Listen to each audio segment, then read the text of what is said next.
పరమ తండ్రి, మహాదేవ, నిత్యరాజ్యాధిపతి, మహోన్నతుడ, సృష్టికర్త, ఇదిగో నా తండ్రి, వాక్యరూపముగా వాక్యమై ఉన్న నీవు, శరీరధారివై మా మధ్యకు వచ్చిన నీవు, ఆమెన్ నన్ను వాడవైన నీవు, సర్వము జరిగించేవాడువైన నీవు, ఆది సంభూతుడువైన నీవు, ప్రేమామయుడైన నీవు, మీ బిడ్డమైన మా మధ్యకు రమ్మని క్రీస్తు పరిశుద్ధ నామమున స్తుతించి ఆరాధించి వేడుకొనుచున్నాము తండ్రి. ఆమేన్. మత్తయి సువార్త 22వ అధ్యాయము 36, 37 వచనాలు చదువుకుందాం.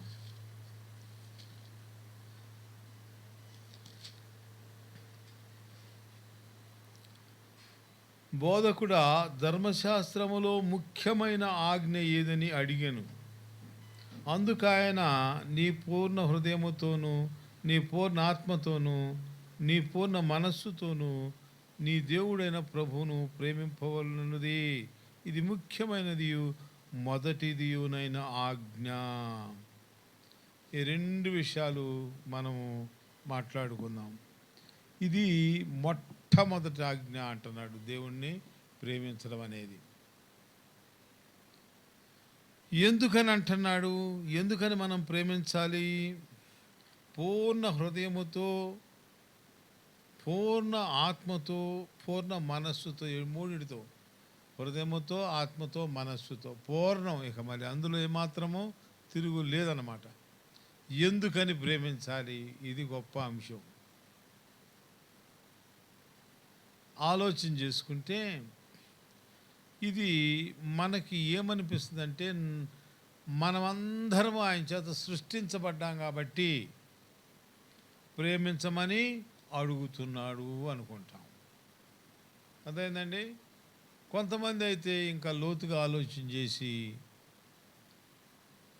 మరి మన కోసం సూర్యచంద్రాది నక్షత్రాలని వీటన్నిటినీ చేసాడు కాబట్టి ప్రేమించమని అడుగుతారు. కొంతమంది అడుగుతున్నాడు, మరి మన కోసం అన్నీ చేసాడు కదా, మరి ఇంకా కొంతమంది గాలి, నీరు, వెలుతురు ఇలాంటివి ఇస్తున్నాడు కదా, అందుకని ప్రేమించమని అడుగుతున్నాడు అనుకుంటారు.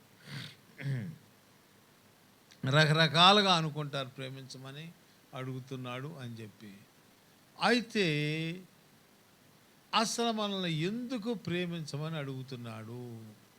ఆ అవసరం ఎందుకు వచ్చింది ఆయనకి? ఆ అవసరం ఎందుకు వచ్చింది? ఇప్పుడు ఎవరన్నా మనము నన్ను ప్రేమించవా అన్నాం మనకి ఎట్లుంటుంది? నన్ను ప్రేమించవా అని అడిగితే ఎట్లుంటుంది? అట్ట కూడా కాకుండా వెళ్ళి, ఇదిగో నీ పూర్ణ హృదయంతో, నీ పూర్ణ మనస్సుతో, నీ పూర్ణ ఆత్మతో నన్ను ప్రేమించమని అన్నావు అనుకో, పోని ఇంటికి వెళ్ళి భార్యని అన్నావు అనుకో, ఎట్లుంటుంది? ఏమంటుంది? ఏంద్రా చెప్పలపోలాగా ఉన్నాడు, నా భర్త ఇడికి పిచ్చి వచ్చిందేమో అనుకుంటుంది. నా భర్తకి పిచ్చి వచ్చేసింది అనుకుంటుంది. మరి పరిస్థితుల్లో ఎట్లా ఈ మాటని ఎట్లా తీసుకోవాలి? అసలు దీనికి అసలు అర్థం ఏంటి?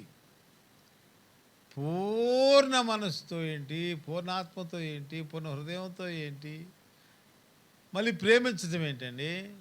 ఏమైనా అర్థం ఉన్న మాటేనా అని అనిపిస్తుంది మనకి. అవునా? ఏమన్నా ఇందులో అర్థం ఉందా అనిపిస్తుంది. అయితే ఏంటంటే, వాక్యం సెలవిచ్చేది దేవుడు ప్రేమయ్య ఉన్నాడు. దేవుడు ప్రేమయ్య ఉన్నాడు. ఇప్పుడు నేను మా అమ్మాయిని చిన్నప్పుడు ఎత్తుకునేటప్పుడు ఒక చిన్న ఉదాహరణ చెప్తా. మామూలుగా 2 చేతులతో ఇట్లా అనేవాడిని, అంటే ఇలాగ ట్యాప్ చేసినట్టు, బుజ్జగించినట్టు ఎత్తుకొని ఇలా ఇలా అనేవాడిని వీపు మీద. నేను ఇలా ఇలా అంటుంటే ఆ పిల్ల కూడా వీపు మీద నన్ను వెనకెట్టేట్టు అనేది, నన్ను ఇలా ఇలా అంటా ఉండేది. నేను అనుకునేవాడిని, మనం ఎంతో ప్రేమించి అలాగ అంటున్నాం. ఆ 2 చిన్న చిన్న బుజ్జగింపు ట్యాపింగ్స్ ఆమె నన్ను చేస్తూ ఉంది. ఇప్పుడు నేను ప్రేమించా, కానీ నా ప్రేమను మొత్తాన్ని ఆ పిల్లకి చెప్పగలనా? పసిపిల్లకి, 1 సంవత్సరం పిల్లకి చెప్పగలమండి? 2 సంవత్సరాల పిల్లకైనా చెప్పలేము. తండ్రి తన పిల్లలు ఏం చెప్తాడు పిల్లకి? అదేనా ఇక్కడ కూడా యాక్చువల్గా ఏంటంటే మనం ఎంత ప్రేమిస్తున్నామో మన పిల్లలకు చెప్పలేము. That's not possible to any mother and father. ప్రేమిస్తారు అంతే. మళ్ళీ వాళ్ళు తల్లిదండ్రులు అయితే ఆ విషయాన్ని తెలుసుకుంటారు కదండి.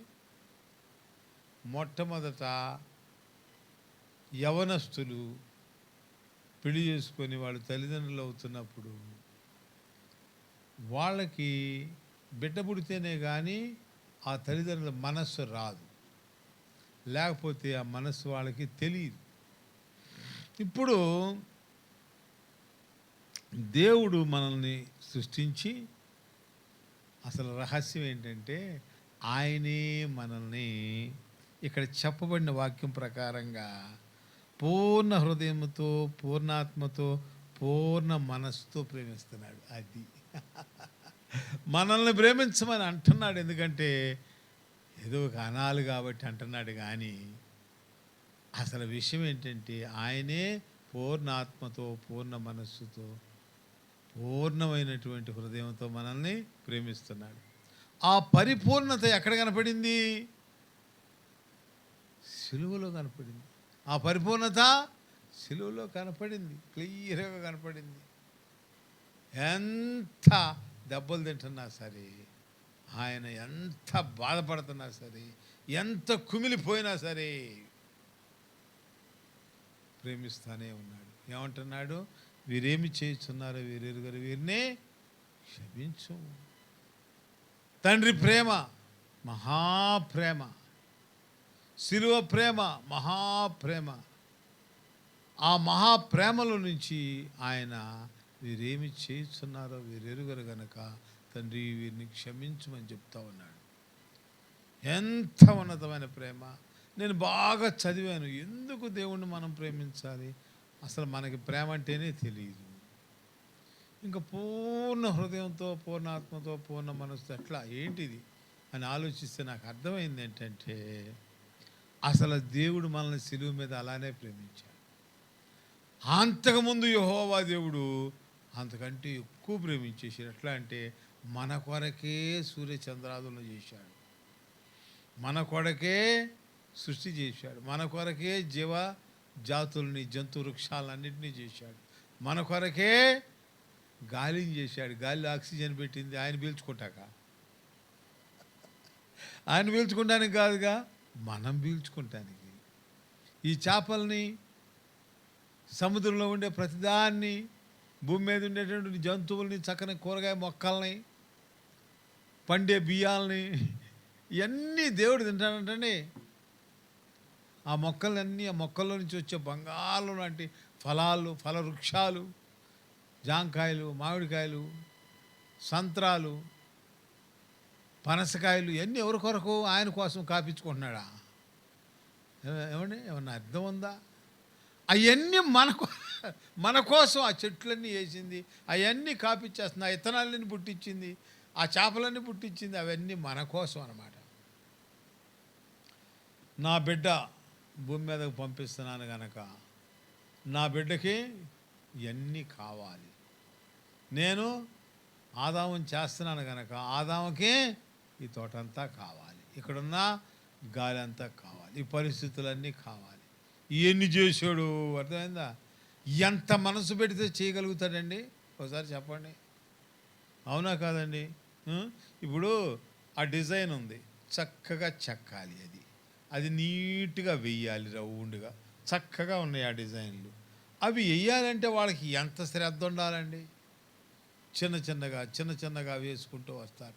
అదిగో అక్కడ పూల డిజైన్ ఉంది, ఆకులు ఉన్నాయి, నీట్గా కత్తిరించారు, అది పేపర్స్తో చేశారు. ఎంత మనసు పెట్టి ఎంత కష్టపడితే చేస్తారు, అవునా?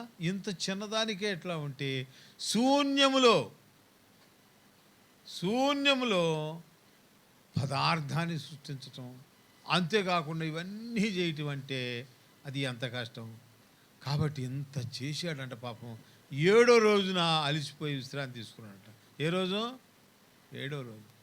అందుకని ఇంత కష్టపడ్డాడు కాబట్టి ఒక మాట అడుగుతున్నాడు ఏంటంటే, ఇదంతా నేను ప్రేమతో చేశాను నీ కొరకు. కనుక నన్ను ప్రేమించు. అర్థమైందండి. అంటే ప్రేమలో ఆయన తన్మయత్వం అయిపోయి ప్రేమలో ఎంతో చేసి చివరికి ప్రేమలో మనం మాటన పోయేటప్పటికి మనము ఆయన యొక్క సన్నిధి నుంచి దూరం అయిపోయేటప్పటికి ఆయన శిలువ మ్రాను మీద తన కుమారుణ్ణి బలిగా సమర్పించాడు.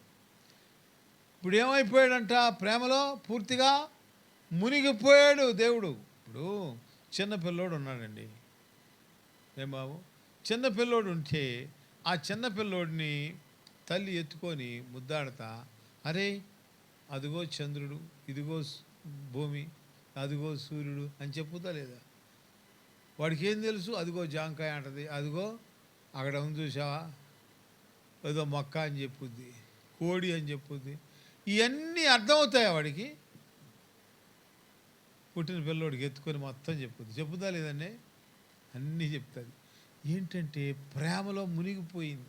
పిల్లోడితో మాట్లాడుకోవాలి, పిల్లోడికి అన్నీ తెలిసిపోవాలని కూడా తెలియదండి. అన్ఎడ్యుకేటెడ్ ఉంటారు, వాళ్ళకి నేను మాట్లాడితే పిల్లోడికి తెలుసుద్దని తెలియదు. వాళ్ళకి విపరీతమైన ప్రేమతో ప్రేమించేస్తాడు. దేవుడు కూడా విపరీతమైన ప్రేమతో సృష్టించేసి గాలి, నీరు, వెలుతురు మొత్తం ఇచ్చేసేసి అన్నీ చేసి విశ్రాంతి కూడా తీసుకొని తర్వాత ఏమని అంటున్నాడంటే, నన్ను ప్రేమిస్తాడా లేదా అంటే ప్రేమించాడా?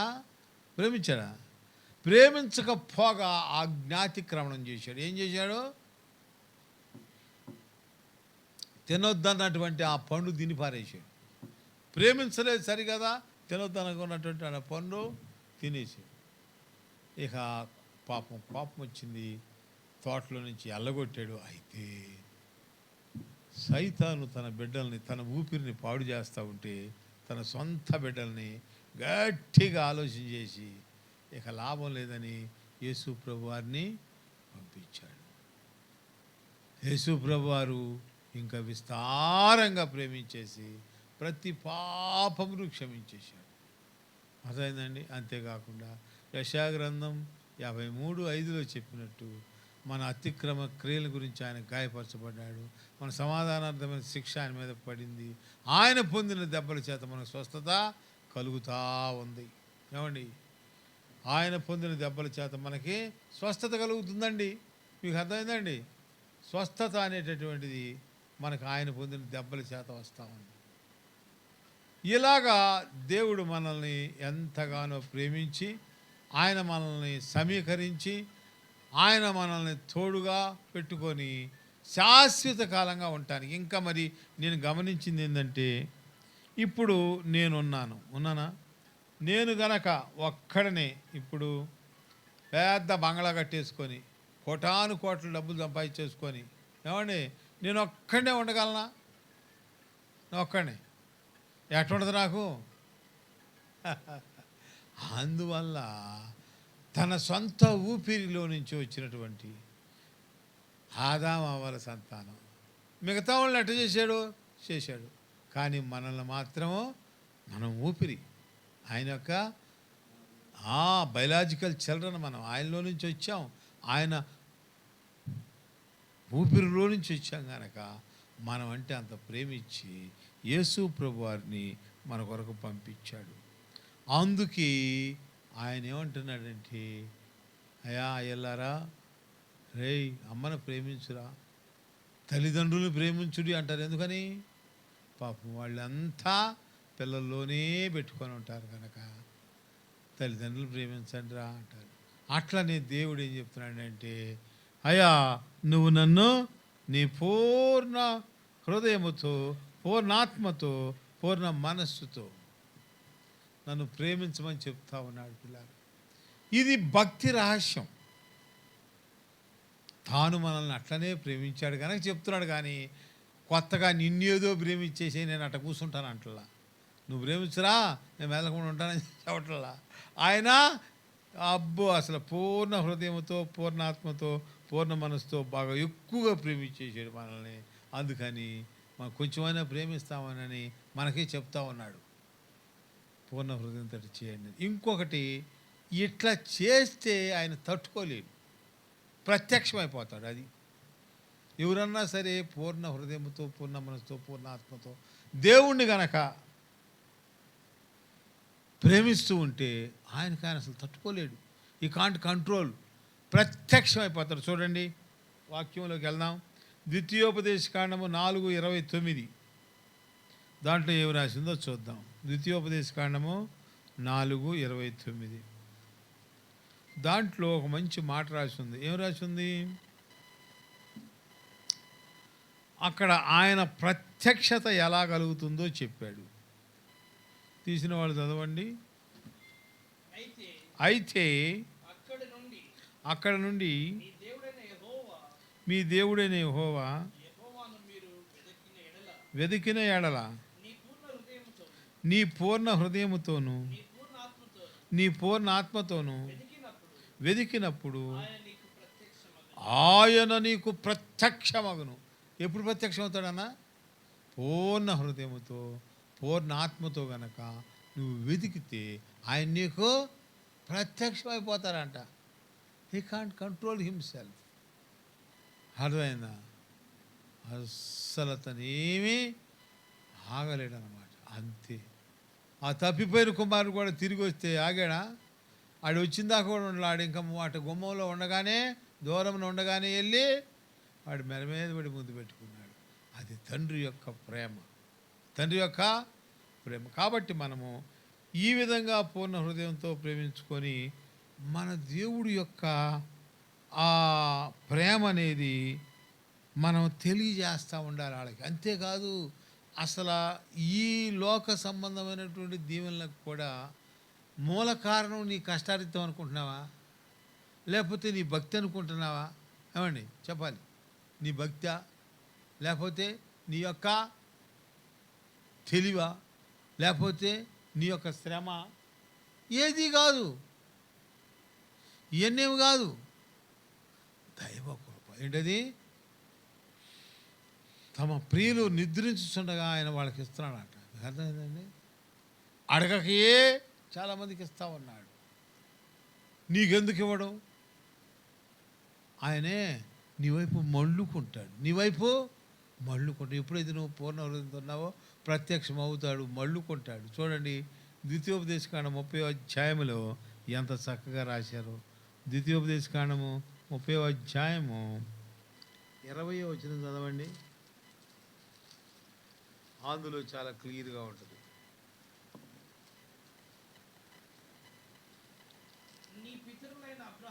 ఆ 10 చదవండి, 30:10 దానిలో రెండో భాగం చదవండి. 10లో కూడా రెండో భాగం. నీ పూర్ణ హృదయముతోను, నీ పూర్ణ ఆత్మతోను నీ దేవుడైన యెహోవా వైపు మళ్ళునప్పుడు యెహోవా నీ పితరుల యందు ఆనందించినట్లు నీకు మేలు చేయుటకు, అబ్బా, నీ యందు ఆనందించి నీ వైపు మళ్ళును. నీ యందు ఆనందించి నీ వైపుకి మళ్ళుతాడంట. అంతే. నీకు మేలు చేయుట కొరకు నీ వైపు మళ్ళుతాడంట. నీకు మేలు చేయడం కోసం నీ వైపుకి మళ్ళుతాడు. ఇక అంతకంటే గొప్ప విషయం ఏమైనా ఉందా? ఏమైనా ఉందంటండి? అబ్రహామును దీవించాడు. అటు దీవించాడు, భూలోకములోని జన్మలన్నీ నీ సంతానం వలన ఆశీర్వదించబడిన అన్నాడు. అబ్రహాముని ఎంత బాగా దీవించాడు. ప్రతి ఒక్కళ్ళని అంత బాగా దీవించాలని ఆయనకు ఆశ ఉంటుంది. అదే ఎందుకు దీవించాడు అబ్రహాముని? మాట విన్నాడు. ఏం చేశాడు? మాట. ఆదికాండము 22వ అధ్యాయము 18వ వచనం చదవండి. మొట్టమొదటి నీవు నా మాట విన్నందున అని ఉంటుంది. ఏముంటుందండి అక్కడ? మరియు నీవు నా మాట వినినందున భూలోకములోని జనములన్నీ నీ సంతానం వలన ఆశీర్వదించబడును. నా తోడని ప్రమాణం చేస్తున్నాను. యెహోవా సెలవిచ్చున్నాడు. పిల్లరా, ఒకటే విషయం ఏంటంటే దేవుడు చెప్పేది, నువ్వు మాట వినునందున నువ్వు అవునా అడిగాడు. ధర్మశాస్త్రంలో మొట్టమొదటి ఆజ్ఞ ఏదని ఏం చెప్తున్నాడు అడిగితే? పూర్ణాత్మతో, పూర్ణ హృదయంతో, పూర్ణ మనస్సుతో నీ దేవుడైన తండ్రిని ప్రేమించమంటున్నాడు. నీకు అర్థమైందా? ఆ మాట వింటే, ఇప్పుడు అబ్రహాం మాట విన్నాడు. పాపం ఆ రోజుల్లో ఇంత వాక్య జ్ఞానం లేదు, కానీ దేవుడు చెప్పినట్టు వింటున్నాడు. సర్వశక్తిమంతుడని దేవుడిని గుర్తించి దేవుడు చెప్పిందల్లా వింటా ఉంటే ఏం దీవిచ్చాడండి? నువ్వు నా మాట విన్నందున. దేవుడికి ఎక్కువ ఇష్టం ఏంటంటే ఎవరన్నా ఆయన మాట ఏంటంటే మహా సంతోషపడిపోతాడు. ప్లీజ్ అయిపోయి ఒకటి కాదు, అసలు భూలోకం జనములన్నీ నీలో నుంచేరా బాబు వచ్చేది. ఎవరు? యూదులంతా కూడా అందరూ తోరాన్ని పాటించేవాళ్ళు అబ్రహాం సంతానమే. ముస్లిమ్స్ ఎవరు? వాళ్ళందరూ కూడా అబ్రహాం సంతానమే. క్రిస్టియన్స్ ఎవరు? వాళ్ళు కూడా అబ్రహాం సంతానమే. తండ్రి అని అబ్రహామా. ఇప్పుడు కొత్తగా వాడు చెబుతున్నారు హిందువులు మిగతా వాళ్ళు అందరూ కూడా అంట అబ్రహాం సంతానం అంట. ఎట్లా? కెతూరాకి 6 పుట్ల, ఆ 6 యువతల ఇటుకెళ్ళి వచ్చేసారంట, ఇటుకెళ్ళి. అందుకని ఎస్తేరు గ్రంథం మొట్టమొదటి అధ్యాయంలో మొట్టమొదటి వచనంలో అహష్వేరోషు అనే రాజు 127 సంస్థానాలు చేసి పరిపాలించాడు, హిందూ దేశం మొదలుకొని కూషు దేశం వరకు అని ఉంటుంది అందుట్లో. అట్లానే ఎస్తేరు గ్రంథం 8వ అధ్యాయం 9వ వచనంలో కూడా మళ్ళీ హిందూ దేశం కనపడుద్ది. హిందూ దేశం మొదలుకొని కూషు దేశం వరకు అదే రాజు పరిపాలించారని రాసి ఉంటుంది. కాబట్టి భూలోకంలోని జనములన్నీ అన్నాడా? వీళ్ళు ముగ్గురే అన్నాడా? అన్నీ చైనా ఓడితో సహా. ఇప్పుడు తీసుకుంటే డిఎన్ఏ తీసుకుంటే మొత్తం అంతా కూడా అబ్రహాం సంతానమే పిల్లరా. అందులో వెనక ముందు లేదు, అందులో అసలు చచ్చే లేదు, అనుమానం ఇది. కావాలంటే యూదుల చరిత్ర చదువుకోండి. మరి రకరకాల ప్రజలు రాశారు. లాస్ట్ ట్రైబ్స్ ఆఫ్ ఇజ్రాయేల్ అని రీసెర్చ్ స్కాలర్స్ ఎతికారు. ఆ బుక్స్ అన్నీ కూడా పిహెచ్డి పబ్లిష్ అయినాయి. అన్పబ్లిష్డ్ బుక్స్ చదువుకుంటే మనకి క్లియర్గా అర్థమవుతుంది ఏంటిది అన్నది. అర్థమైందండి?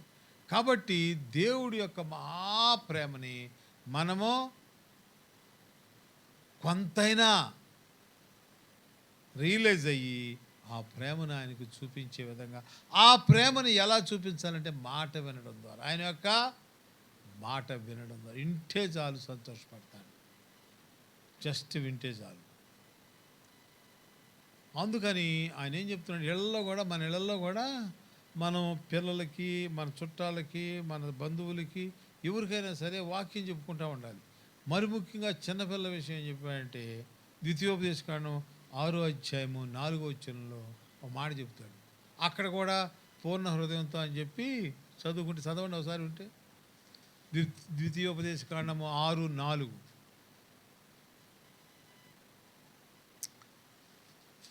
ఆ వాక్యాన్ని అంట భాషికంగా నీ నొసట కట్టుకోవాలంట. ఇక్కడ కట్టుకోవాలి. 4 నుంచి.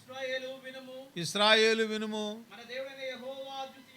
మన దేవుడైన యెహోవా అద్వితీయుడగు యెహోవా నీ పూర్ణ హృదయంతోను, నీ పూర్ణ ఆత్మతోను, నీ పూర్ణ శక్తితోను నీ దేవుడైన యెహోవాను ప్రేమింపవలెను. నేడు నేను నీకు ఆజ్ఞాపించు ఈ మాటలు హృదయంలో ఉండవలను, కుమారులకు వాటిని అభ్యసింపచేయాలి. నీ ఇంట కూర్చున్నప్పుడు, త్రోవ నడుచున్నప్పుడు, పండుకొన్నప్పుడు, లేచినప్పుడు నీ చేతికి మణికట్టు కట్టుకోవాలి. నీ కనుల నడుమ బాసికము వలె, పెళ్ళి కట్టుకుంటారే బాసికం, ఆ బాసికం లాగా ఉండాలంట. నీ ఇంటి ద్వార బంధముల మీదను, నీ గౌనుల మీదను రాయవలెను. మీకు అర్థమవుతుందండి? అంటే రాయాలి. రాస్తే చదువుకుంటారు. ఓహో ఇట్లా ఉన్నాయి పిల్లలు. నీ నొసటన ఉండాలి. వాళ్ళు నీ మొహం చూస్తూ ఉంటారుగా, నీ నొసటన కనపడతా ఉండాలి. వాళ్ళకి చూపించడానికి అవసరమైతే యేసు ప్రభు నా రక్షకుడు రాసుకోవాలి. ఏం రాసుకోవాలి? యేసు ప్రభు నా రక్షకుడు. డాడీ ఏంటి అలా రాసుకున్నావు అని అడుగుతారు. అవునమ్మా, ఆయనే కదా నన్ను రక్షించింది. యెహోవా నా దేవుడు అని రాసుకోవాలి. అవునమ్మా, నా దేవుడు కదా. ఇంకో రోజు యెహోవా నా సృష్టికర్తని పెట్టుకోవాలి. అర్థమవుతుందా? చిన్నపిల్లలకు బాగా మైండ్లోకి అంటుకుంటుంది, చచ్చిపోయిందాక అంటుకుంటుంది. మా నాన్న చిన్నప్పుడు ఇలాగ నొసట మీద కట్టుకునేవాడు. దానిలో ఆయన ఏం చెప్పేవాడంటే యెహోవా నా సృష్టికర్తని రాసుకునేవాడు. నాకు అట్లా తెలుసు దేవుని వాక్యం అంటారు. మీకు తెలుసా? ఎంత గొప్ప భక్తి సూత్రం చెప్పాడండి. ఆయన ఎట్లా ప్రత్యక్షం అవుతాడో చెప్పాడు. ప్రేమిస్తే ఎలాగ చిన్నపిల్లకు వాక్యం తెలుసుకోవాలో చెప్పాడు. ఇది మళ్ళీ కీర్తన 78:4 చదవండి. దాంట్లో ఉంటుంది. కీర్తన 78లో తప్పిపోకూడదు. మనం కూడా నేను చాలా ఆలోచించా ఈ వాక్యం చెప్పడానికి. మామూలుగా చెప్పట్లా. నేను బాగా చదువుకొని అనుకున్నాను. నేను చదవండి. కీర్తన 78:4.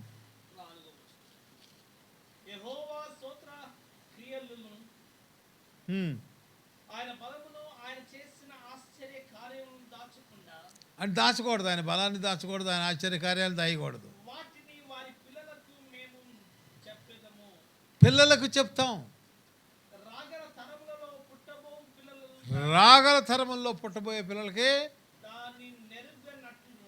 దాన్ని తెలుసుకునేటట్టుగా అది వివరించాలి. అంతే.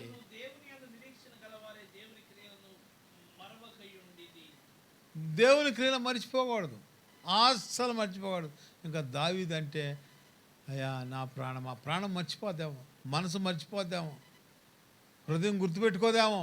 అందుకని నా ప్రాణమా యెహోవాని సన్నుతించుమని ప్రాణంతో చెప్పుకుంటున్నాడు. ఆయన భక్తి ఆ విధంగా నేర్చుకోవడం మనకు నేర్పాడు. మనం ప్రాణంతో చెప్పుకుంటామా?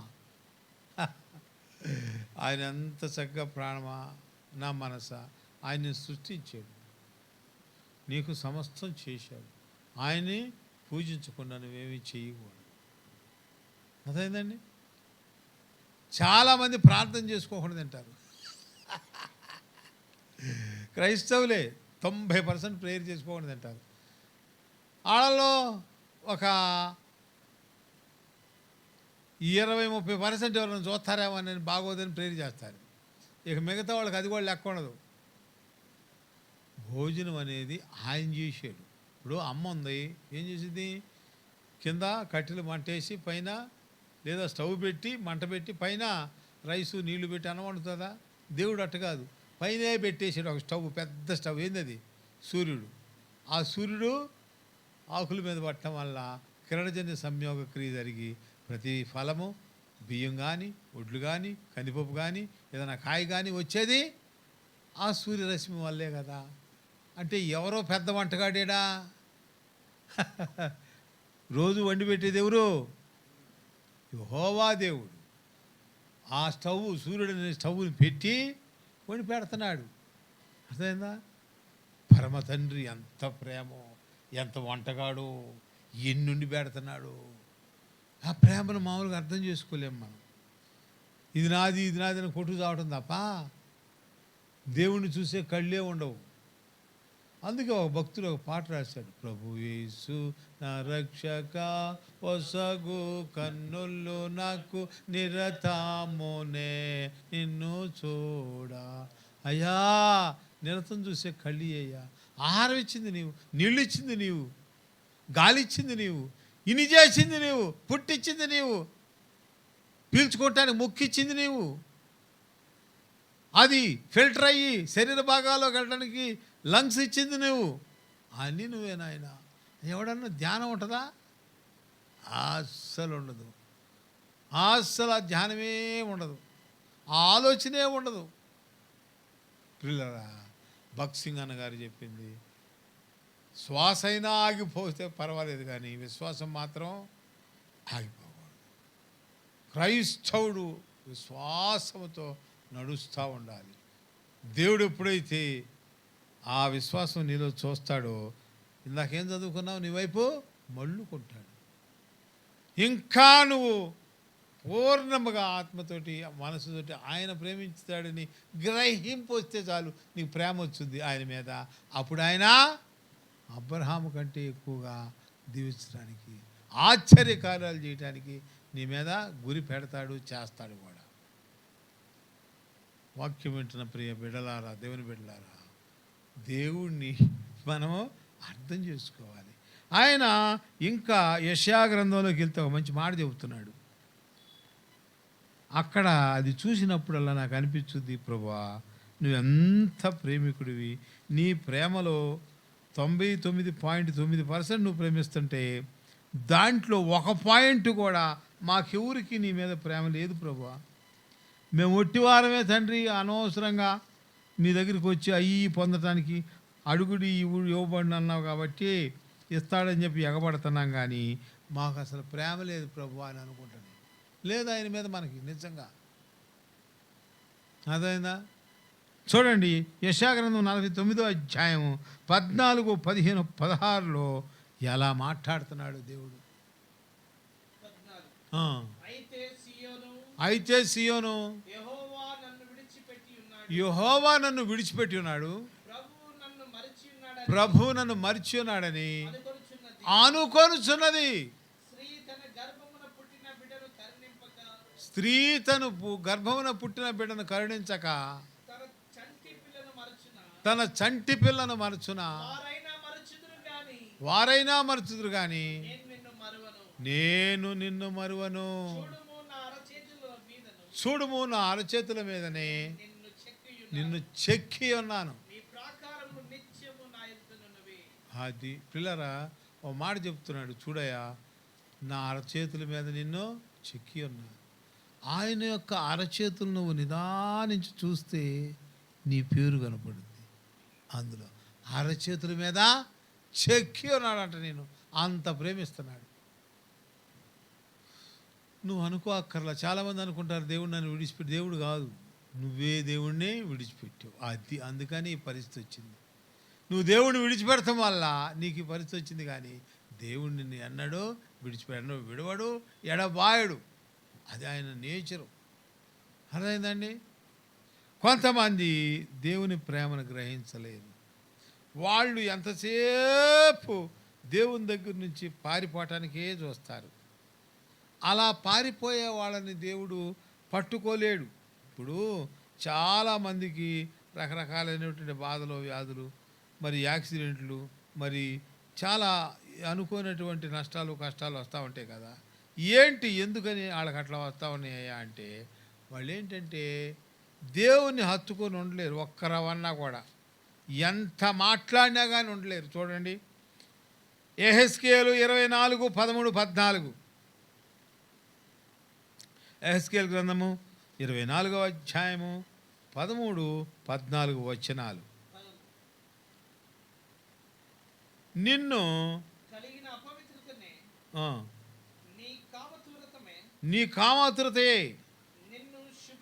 నిన్ను శుభ్రపరచుకుంటకు నేను పూనుకొన్నాను. అది దేవుడు పూనుకున్నానంట, నువ్వు శుభ్రపడలేదంట. నా క్రోధమును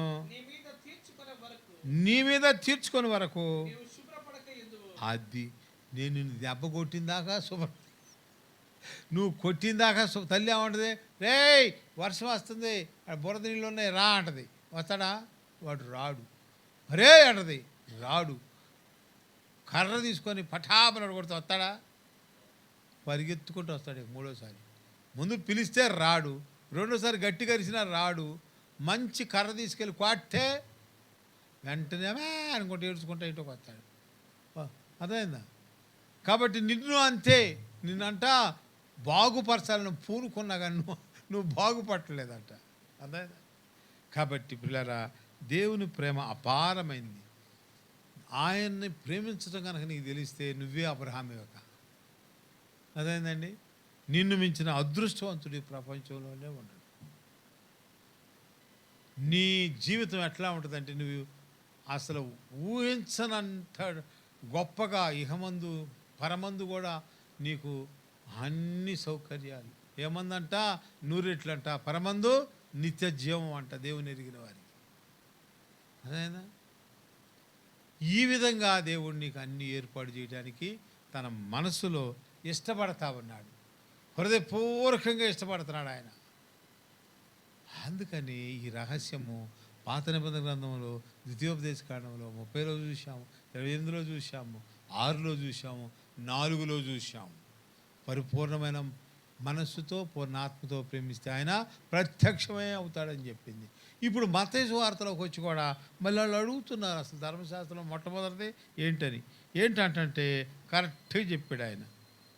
నువ్వు ఫస్ట్ దేవుణ్ణి ప్రేమించటము నేర్చుకోవాలయా, అప్పుడే నువ్వు అన్నీ నేర్చుకున్నట్టు. ఆ పరిసయ్యులు వచ్చి వారిలో ఒక ధర్మశాస్త్రోపదేశకుడు అడిగాడు ఇక్కడ. ఆయన శోధిస్తాడు బోధకుడా, ధర్మశాస్త్రంలో ముఖ్యమైన ఆజ్ఞ ఏది? అప్పుడు చెప్పాడు అనమాట, ఇది అసలు రహస్యం. కాబట్టి నువ్వు దేవుణ్ణి మాత్రమే ప్రేమించాలి. ఎవరిని ప్రేమించినా నీకు కష్టమే. అర్థమైందండి? బాగా వినండి. దేవుణ్ణి కాకుండా దేన్ని ప్రేమించినా మనము దేవుణ్ణి ప్రేమించలేం, దేవునికి దూరం అయిపోతాం. అంతేకాదు అన్నీ దూరం అయిపోతాయి, అన్నీ మొత్తం దూరం అవుతాయి. భార్యని ప్రేమిస్తామన్నాం అనుకో, భార్య దూరం అయిపోతుంది, ఒక్కోసారి పిల్లలు దూరం అయిపోతారు, ఆస్తి కూడా పోయింది. అన్న ఎంత చక్కగా చెబుతున్నాడు,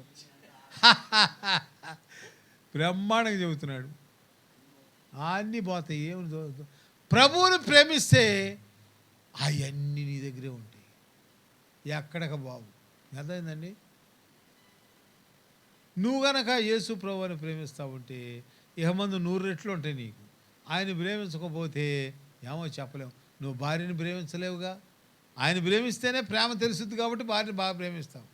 ఆయన ప్రేమిస్తేనే పిల్లల్ని ఎట్ట ప్రేమించాలో తెలుసు కాబట్టి పిల్లల్ని బాగా ప్రేమిస్తావు. ఆయన ప్రేమిస్తేనే ఆస్తి ఎట్లా చేసుకోవాలి, పేదవాళ్ళకు కొంచెం ఇవ్వాలి, దాన్ని ఉన్న చోట జాగ్రత్తగా ఉంచుకోవాలని తెలుసు. లేకపోతే పేకాటాడతావు, తాగేస్తావు, ఏం చేస్తావు తెలియదు. చివరికి ఇదంతా నాది అని మెంటలు తెచ్చుకొని అది పోతుంటే నువ్వు పోతుంటే పైకి మెంటలు వచ్చి ఏమైపోతావో తెలియదు. అందుకని మనసు శాంతి, నెమ్మది. ఈ భక్తి సూత్రం ఏంటంటే నువ్వు ఖచ్చితంగా దేవుణ్ణి ప్రేమించాల్సిందే.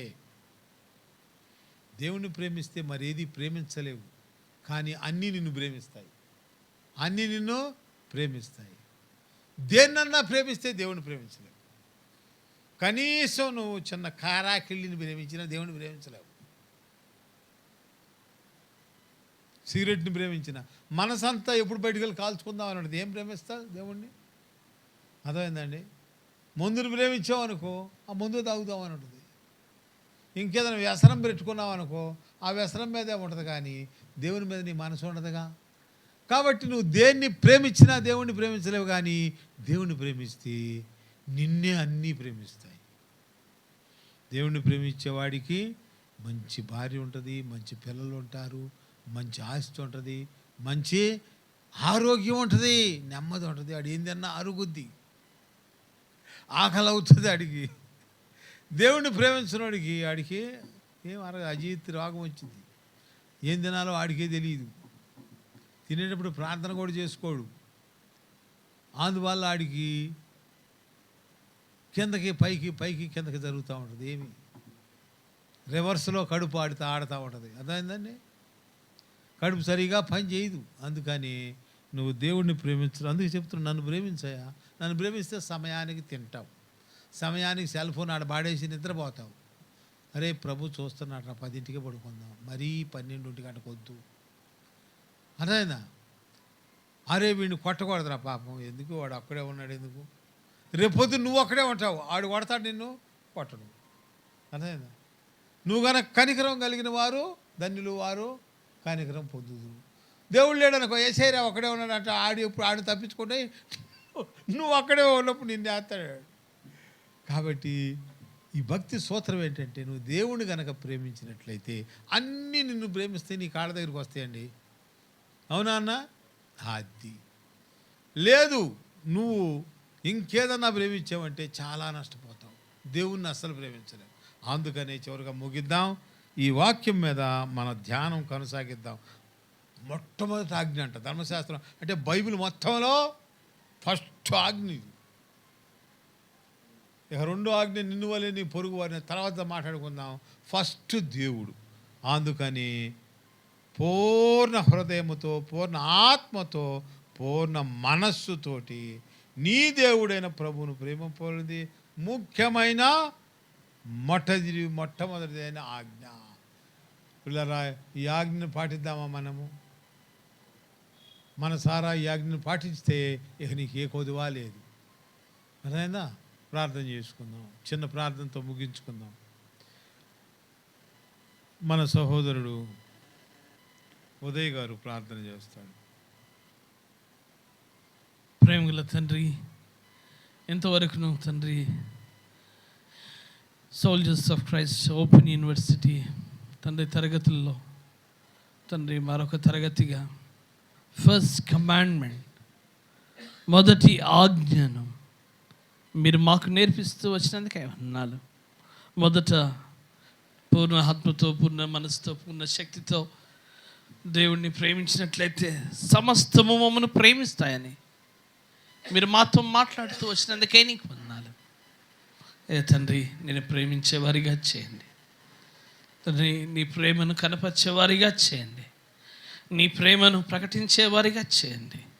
నీ ప్రేమను తండ్రి నిండిన వారిగా, ప్రేమ చేత పరిపూర్ణులమైన వారిగా మమ్మల్ని చేయండి తండ్రి. మీ దాసుని డాక్టర్ ప్రశాంత్ గారిని తండ్రి, దైవజనులను ఇంతవరకు మీరు వాడుకుంటూ మీ మెల్లని స్వరాన్ని మీరు మాకు వినిపిస్తూ వచ్చినందుకే నీకు వందనాలు చెల్లిస్తూ, మీ దీవెనలతో తండ్రి ఇంతవరకును మీ ఆశీర్వాదములతో మీరు మమ్మల్ని నింపినందుకే మీకే వందనాలు, స్తోత్రాలు, స్తుతులు చెల్లిస్తూ మా ప్రియుడును మా రక్షకుడైన యేసు క్రీస్తు ఉన్నత నామంలో అతి వినయంగా అడుగుచున్నాము తండ్రి. ఆమెన్. సంఘ ప్రార్థన కలిగి ఉందాం. మన మధ్యలో సహోదరులు వచ్చి పాట పాడి వారు సంఘ ప్రార్థన, సంఘ అవసరతల కొరకై ప్రార్థన చేస్తారు. క్లెమెంట్ గారి ఆదరణ, వారిని ఎవరు కదపలేని ప్రమోషన్ని దేవుడు వారికి ఇచ్చినట్లుగా ప్రార్థన చేస్తారు. రండి, పాట పాడి వారు సంఘ ప్రార్థన మొదలు పెడతారు. పాట పాడను.